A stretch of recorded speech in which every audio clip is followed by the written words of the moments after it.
415 billion for power, works and housing. 415 billion. 80 billion for transportation, 65 billion for agriculture, totaling 560 billion in a time when we are earning at least 50% less than we were earning in 2014. What is the reason why this is possible? This is possible because if you do not steal the resources of the people, you can spend it on the projects that concern the people. It's as simple as that. If you are not stealing the money, you will spend it on the right things. And this is what we have seen. This is what we have seen. When the president introduced it, when he insisted that the TSA must be done, we suddenly discovered that we actually could see for ourselves how much money was available in the system.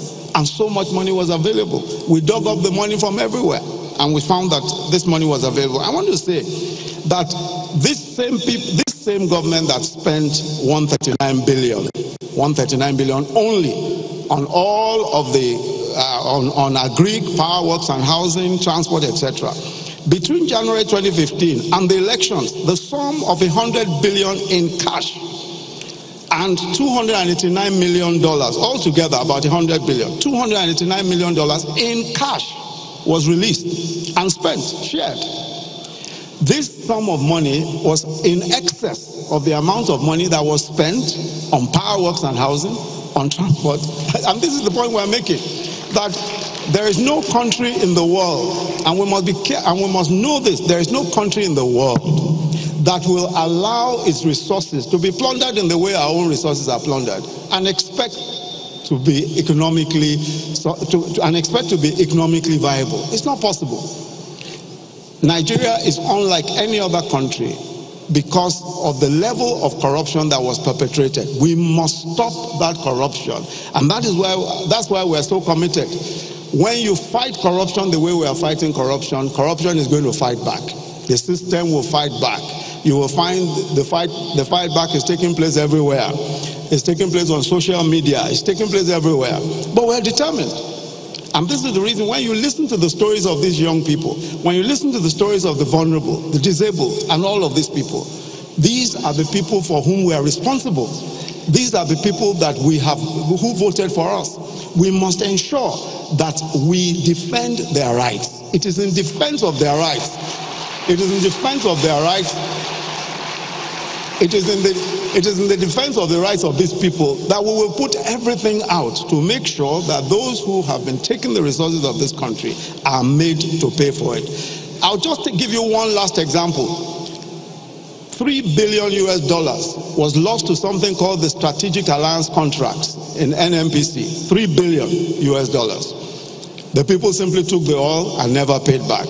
Now, the same $3 billion, the Minister of Finance sat with us at a meeting of the Economic Management team, and we're proposing, in fact, right now, that has already been, because $3 billion is about ₦1 trillion.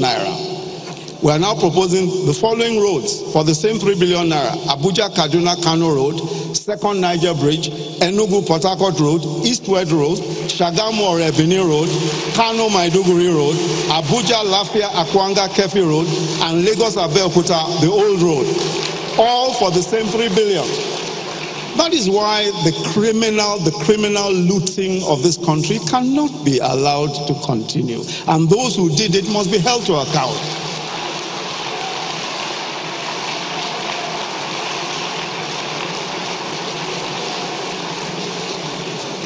Today we earn 50% less than 5 years ago, and we're investing several times more. In 2017, we spent $1.3 trillion on capital, the largest in the history of this country, despite earning 50% less. The majority of our people depend on the integrity of those who govern them, because they don't have a voice. They are far too poor, in many cases far too vulnerable to be able to say anything for themselves. It's our historic duty as a party and as a government to provide for all of them, to be a voice for them, to make the sacrifices that are necessary. Even where those sacrifices are costly, we must make those sacrifices for them. That is why I'm so pleased that the government of President Buhari has chosen the path of the people, to stand with the people, to be with the people. We are not an elite government. We have chosen to take the side of the people, and will remain taking the side of the people of this country. Again, let me commend the man for whom we are gathered, Asiwaju Bola Ahmed Tinubu, a man who has been known time and time again for his battles for the people of this country, beginning here in Lagos State, all over the Southwest, and for the entire nation. And I want to commend him. For his resilience and for sticking to his principles as a fighter for the people of this country. On our part, as a government, and for the rest of us, I believe that the best times for our country are yet to come. The future of our country is bright. Day by day, step by step, we're going in the right direction. Our country is getting better and better every day. Thank you very much. God bless you.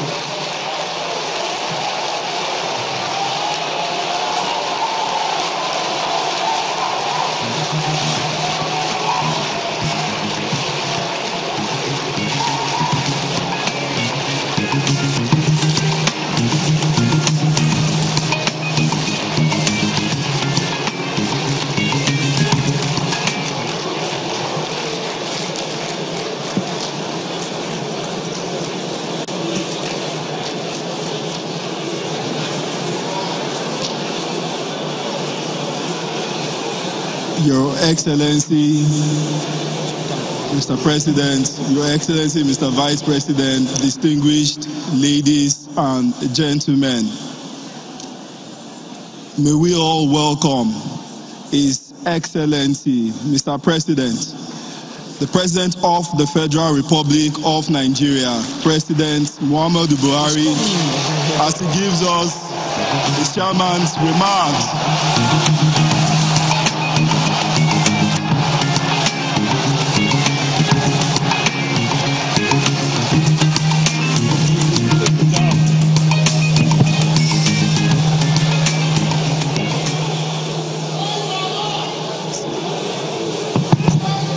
Well, after that speech by the Vice President, I wonder what else I will say.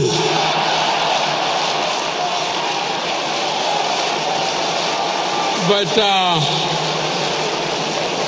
I assure you that I made sure I prepare my speeches, and I will stick to it. And I will depend on your judgment to try and appreciate how I operate with such a Vice President.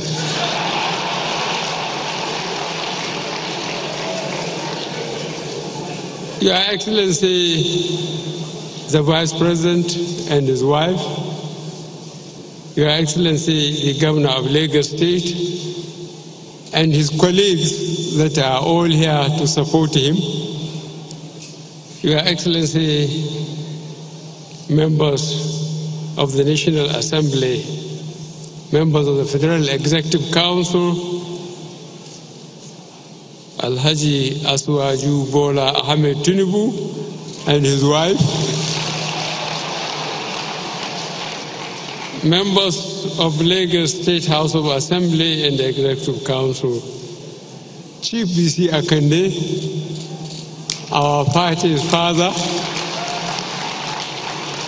top functionaries, royal fathers present, captains of industry, distinguished ladies and gentlemen. I'm happy to be here with you to celebrate the birthday of my friend and political partner, Bola Ahmed Tinubu. I call on all Nigerians to join me in celebrating this man. Asiwaju is widely known as political strategist.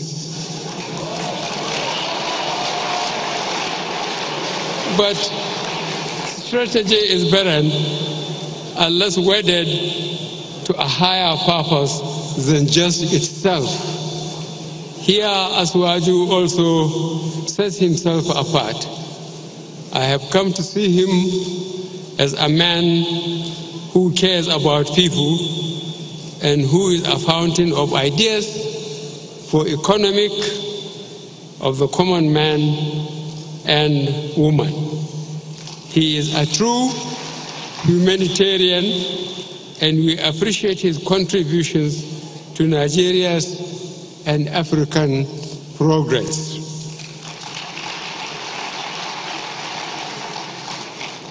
I salute the Vice President, Professor Yemi Osinbajo, and other members for initiating this colloquium a full decade ago. Over the course of that 10 years, we have traveled far in one sense, yet have moved but a few steps in another. We as a people and a nation are in the midst of a great endeavor. We seek the change, the ways and means of our collective existence. We seek to construct a nation where leaders no longer rule by whim, but by government according to law and for the betterment of the people.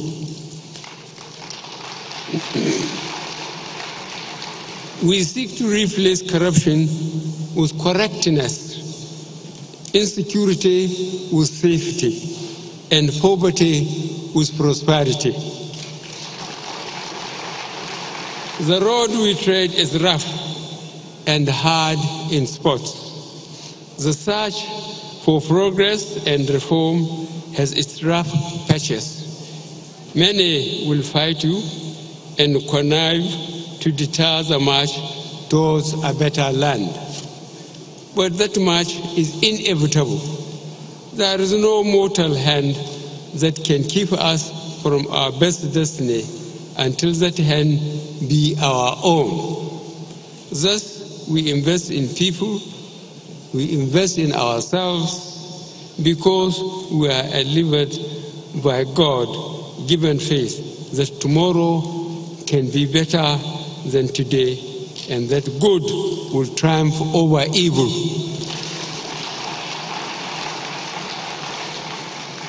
Forums such as this present ideas and spark important discussions that enliven our national discourse and enrich our policy options.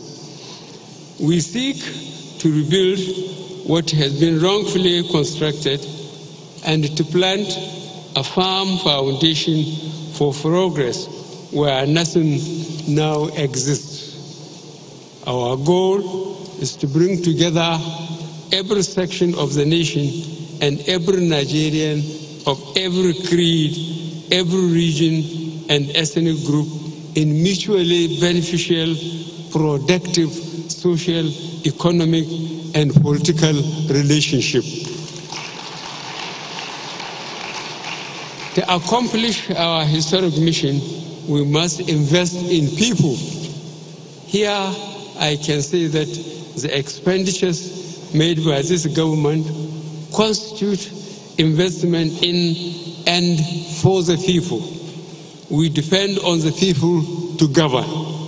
This government recognizes this. Hence, our investment in critical areas that touch the lives of people directly. Social investments program, the school feeding program, massive investment in agriculture, a sector that employs over 65% of our people. We strive to set Nigeria on an irreversible path